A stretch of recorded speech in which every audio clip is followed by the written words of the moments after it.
Omu maka g'omugyenzi abebembezi abashubuzi abanyabuzare n'abantu ba buriijo batandika kuhikayo omu magingo ga shaaha nka-10 z'omwebazyo.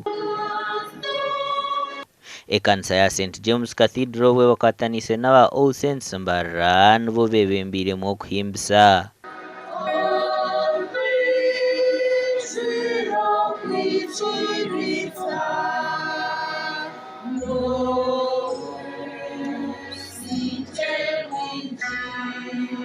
Abanyadiini abutwahikirira nibagira ngu bafeerwa empagi mpango y'ekanisa. Justice Kenneth Kakuru n'omusanzire wanje. Omusanzire ou mutabani wanje Peter arikushwera omuhara Samantha akutware omwana w'omukuru.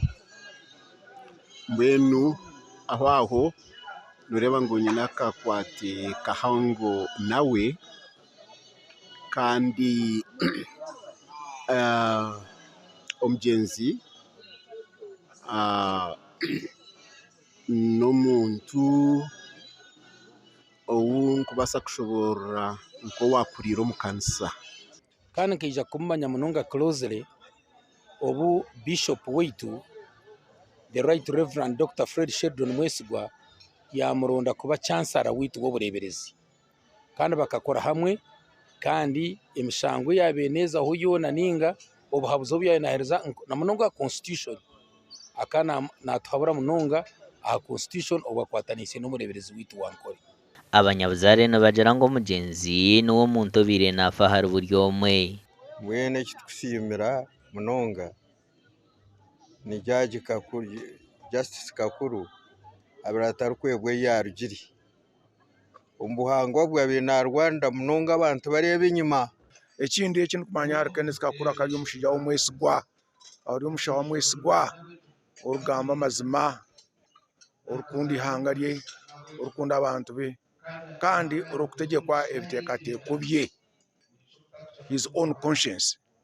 So Kenneth has been a great parent to me, even a student at Eden from senior one, even not from senior and from primary. Eden, he has taught me a lot. Turugire omu rutaro amushana akaba Mbarara a lawyer nosha omu mwaka gwa 82 yes namutwara Kampala nkaba nyine business yatandika kukora nka company secretary.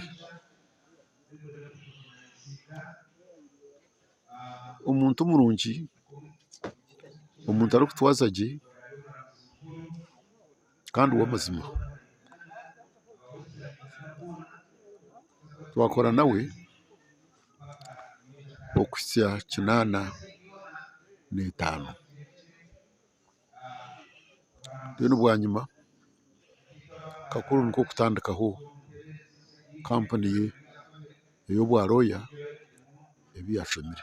Ekiro ekyo n'ekanisa yacayo kwongera kushabira omugyenzi kandi izooba rya nyenkyakare nibaza kwongera kumushabira omu St James Cathedral haro ahi barikuza kuruga barikukora emikoro y'okuziika omu maka gye rw'ebishuruka kiiko omuri Mbarara City North. Gashakwa Gideon Senyomo.